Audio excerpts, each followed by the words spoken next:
Hi guys, welcome back to our channel. Already thumbnail చూశారు కదా.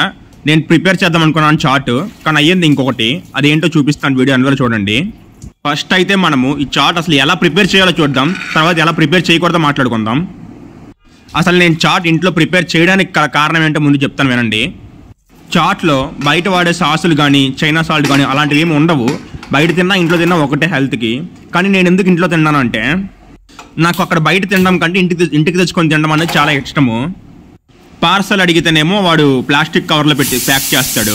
ఇంటికి వచ్చినప్పటికీ దానికంటే చండాలం మరి ఇంకోటి లేదు. వేడి చాటు ప్లాస్టిక్ కవర్లో వేస్తే చాలా చండాలంగా ఉంటుంది. టేస్ట్ కాదు, హెల్త్కి మంచిది కాదనమాట. నేను ఒక ఆర్టికల్లో చదివాను, టీ గ్లాసులు మనకి పేపర్తో తయారు చేస్తారు కదా, పేపర్ గ్లాసెస్.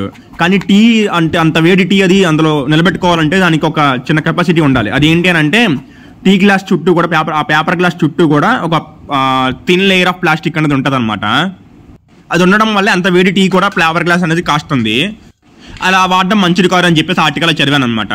అలాంటిది ఎంత వేడి చాట్ అనేది ఒక ప్లాస్టిక్ కవర్లో వేసి ఇంటికి తెచ్చుకోవడానికి కొంత టైం ట్రావెల్ చేసిన తర్వాత తింటే ఇంకా మంచిది కాదు అని చెప్పేసి ఎప్పుడు కూడా ఇంట్లో చేసుకోవడానికి చూస్తాను.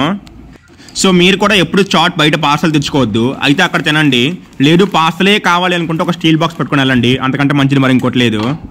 ఇప్పుడు దీని మేకింగ్ ప్రాసెస్, అలాగే మేకింగ్ ప్రాసెస్ నేను చేసిన తప్పు ఏంటో కూడా చెప్తాను వినండి.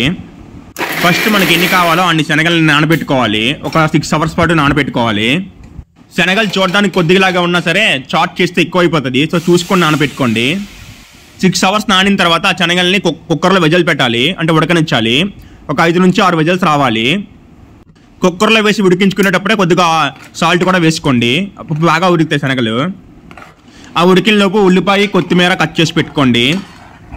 ఉడికించిన తర్వాత కొద్దిసేపు చల్లగవ్వాలి కుక్కర్, లేదంటే చేయి కాలుతుంది. కుక్కర్ చల్లగైన తర్వాత ఆ మొత్తం శనగల్లో నుంచి ఒక 40% శనగలు తీసి పక్కన బౌల్లో పెట్టుకోవాలి. ఎందుకు పెట్టుకోవాలో తర్వాత చెప్తాను. ఆ మిగిలిన శనగలన్నింటికి కూడా మిక్సీ పెట్టుకోవాలి. మొత్తం పేస్ట్ లాగా పట్టుకుంటే అది పప్పు అవుతుంది, చాట్ అవ్వదు.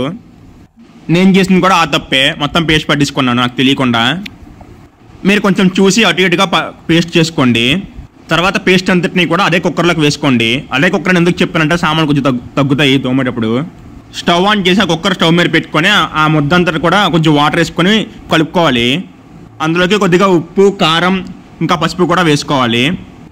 కొద్దిగా వాటర్ యాడ్ చేసుకుంటూ మనకు కావాల్సిన టెక్స్చర్లోకి తెచ్చుకోవాలి. 4 వైపుల నుంచి చుట్టూ మరుగుతున్నప్పుడు మనం తీసి పెట్టుకున్న 40% శనగలను అందులో వేసుకోవాలి. ఎందుకు వేసుకోవాలి అంటే, వేయకపోతే చాట్ తిన్నట్టు ఉండదు, ఏదో పప్పు తిన్నట్టు ఉంటుంది.